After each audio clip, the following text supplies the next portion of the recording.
It's been making headlines for quite a while now. Last week, National Police Commissioner Riah Phiyega submitted her response to President Jacob Zuma to explain why she should remain in her position. Now, this in light of a possible probe into her fitness to hold office based on the Marikana Commission's findings. The position of the National Police Commissioner in recent years has attracted some controversy regarding the suitability of the incumbents or the candidates thereof. None of the last three came from the rank and file of the police service, which proved problematic to some people. Now, Dr. Johan Burger from the Institute of Security Study joins us now from our Pretoria studio to discuss the issue. We're focusing more on the criteria perhaps used and the processes and procedures involved in making sure that we appoint a police commissioner. Mr. Burger, very good morning to you, as usual. A huge pleasure to have you with us. Let's begin with the basis points. On what basis are national police commissioners appointed or have been appointed in the past? Good morning. That is the most interesting question because unlike most of the other top positions in the criminal justice system, there are no requirements for the appointment of National Commissioner of Police. The Constitution as well as the Police Service Act only says that the President may appoint a man or a woman as head of the South African Police Service. No requirements, no criteria. Completely different from, for example, the head of the National Prosecuting Authority, the head of the police, the Hawks, and many others.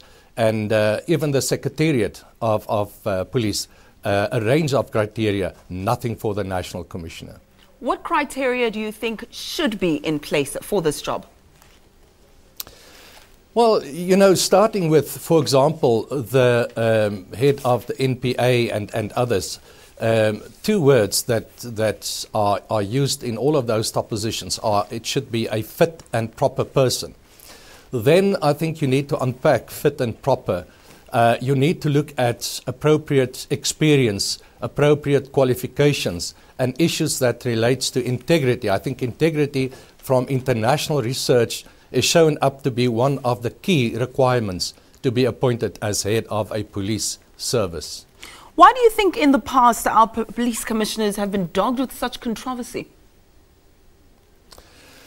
Well, I think it's always going to be a problem to head up a police organization if you have no policing background, no policing experience, and no qualifications that relate to police science.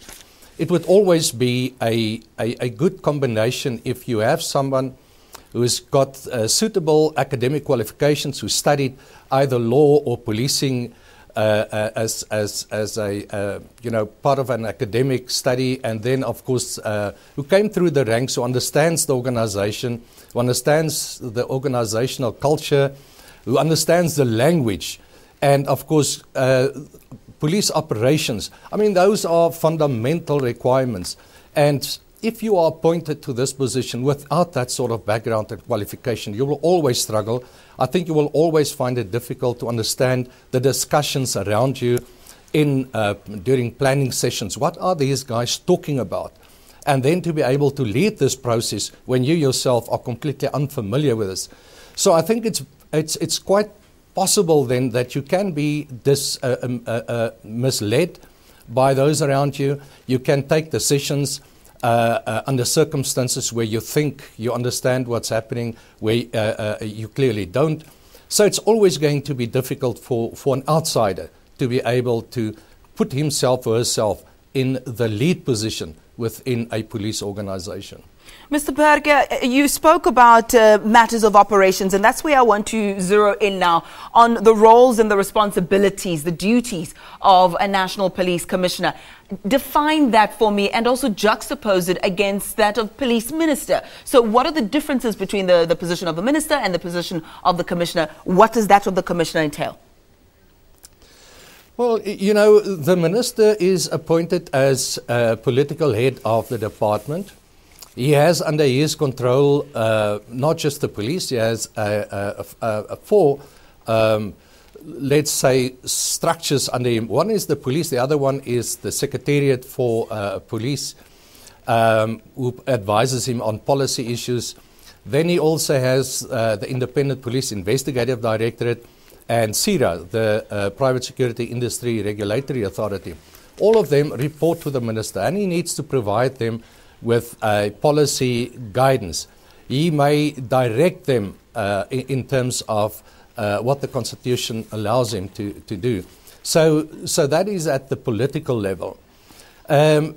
Those below him that heads all of these substructures, such as the police, they have to lead, in this instance, the police in terms of the policies that are set by the minister, and as I said, he's being advised by other bodies in this regard, and they must make certain that they operationalize these policy decisions or policy directions. Of course, lower down the line, they can formulate their own policies and execute them in terms of specific operations, and then, of course, the day-to-day work of the police, such as law enforcement, where the police have no choice but to enforce the laws of this country. And then they have to react, of course, to public complaints and so on. So it's a very complex business, but operationally different from the policy level at which the minister functions. Now, Mr. Burger, I know that you've been keeping a close watch on the recent goings on. I want to speak to you about the state of affairs there when it comes to this whole ordeal. This morning, we're waking up to news that 9 provincial police officers have come out strongly in support of the National Commissioner. We know that over the weekend, she submitted that all-important document to President Jacob Zuma following the findings of the Police Commission. So a lot has been happening. What are your views and observations?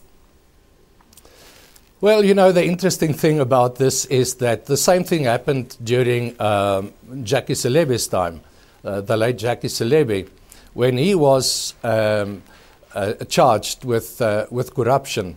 The top management in the police service also came out in support of the National Commissioner at the time. They also signed a document where they expressed their support for him publicly. You may recall he was president of Interpol at the time. Even Interpol then publicly stated their support for Jackie Celebe. And we know the end result was he was convicted and he was sent to prison for 15 years. So I wouldn't read too much into this report, keeping in mind that, in a way, I think this is to address the issue of public dissent, allegations, rumors that there is this kind of tension within the top structures of the police service. So I think, in a way, this was a response to address those reports about this internal struggles and internal conflict that is currently plaguing the South African police service at the highest level. But on the other side also, I think it's within the culture of the police to now close ranks around the National Commissioner and to express their support for. And I'm certain not one of those top commissioners, even though they may have different views, would now come out and publicly dissociate themselves with this show of support. Lastly, where do we go from here? What would you personally like to see? And number 2, what are we most likely to see? Well, I think, we should allow the process to take its course. The President now has to decide, after he's considered a response to his request about the Police Commission's report, and see whether a Board of Inquiry is appointed, as is his prerogative at this stage, and allow it to do its work. Of course, once a Board of Inquiry is appointed, the President will have to suspend the National Commissioner and will have to appoint an acting National Commissioner for the duration of this whole process. If this Board of Inquiry then finds against the National Commissioner, of course, she will have to be removed and replaced by someone else. On the other hand, should the Board of Inquiry come and finds in her favour, then she will return to office and continue with her work as National Commissioner. In the meantime, I think we have a huge problem with crime and violence out there on our streets. We see the killing of our police officers increasing over the last couple of weeks. This is a huge concern, I think, for all of us.